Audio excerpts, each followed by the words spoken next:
Well, good day viewers. Today we have a 2008 Mercedes ML320. It was here a few months ago and we fixed this wastegate controller. I can't remember what exactly they refer to it as, but it's basically a wastegate controller on the LIN bus. And the customer has decided that he wants me to replace it with a new part, even though it's still working fine. So we're going to go ahead and do that. So we purchased this part from Rock Auto for a fairly reasonable price. It was supposed to be a Bosch part, but it doesn't look like it's Bosch.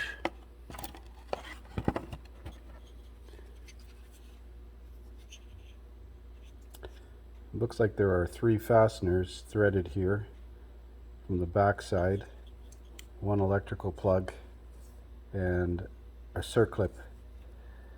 So first thing that has to come off is the air induction system. His air induction pipe has to come off here. So we'll go ahead and remove that.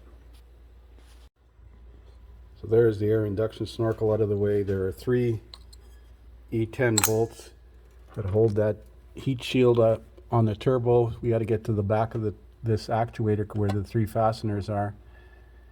And I haven't looked at it to see what kind of fasteners are. Might have to take this bracket off the cylinder head, but maybe not.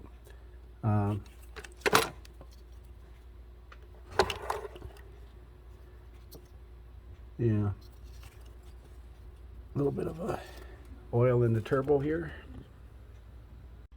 So there are 3 little 6mm bolts with 10mm heads that hold it on. 1, 2, 3.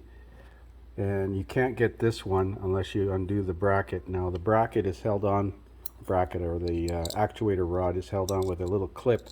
So be very careful not to lose that clip because it doesn't come with one. And once that rod's pivoted out of the way, then you can get this top bolt. So there it is, reinstalled. Bracket shield on the turbo, clip back in here. Let's put the air induction system back on and check it for codes. Interesting, the old one is manufactured by Honeywell. So there it's back together again. It's a real challenge to get these hoses back in. I find if you loosen off the 2 bolts that hold the air filter housing and tip the air filter housing out on the driver's side about 3/4 of an inch, it helps. Start this one on this side first, then the middle one, and then slide the housing back in. You have to get these rubber flaps on the other side because they always go inside the duct. Anyways, now to put the scanner on it. So I've obviously got history on this, loading the vehicle history. Let's see if we can do we'll scan it, see if it's got any codes in it. Engine. Codes. See, there were no codes present. I did fix that controller, but he was uncomfortable with the repair, so decided we were going to replace it. Functional tests, actuator tests, charge pressure positioner. I've done it key on engine off. You can hear it work.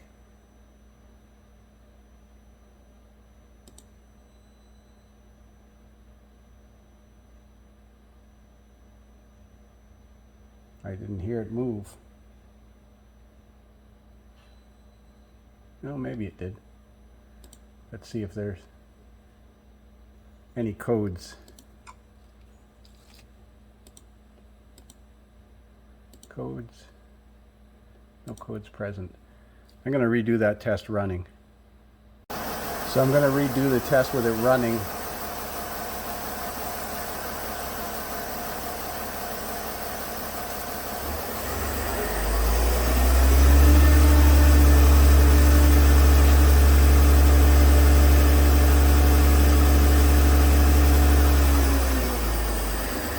Yep, it definitely worked.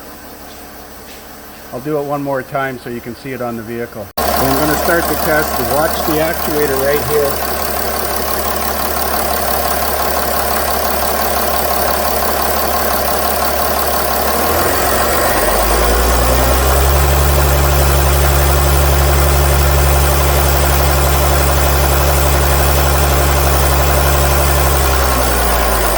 definitely working. I couldn't find any recalibration for this thing, so we're going to take it for a road test.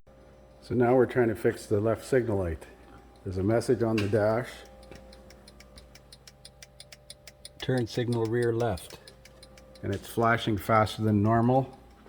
And it's not flashing back here. But I see that there's, looks like trailer wiring wired in here.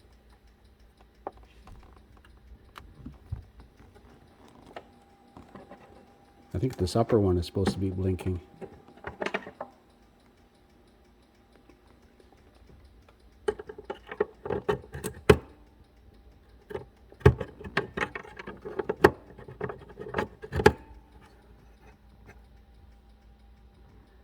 I can compare it to the other side. So it's definitely the middle light, which is 1157 or 2057. Bulb looks good. I wonder if there's a problem with the printed circuit or if the computer has shut it down. Let's try another bulb.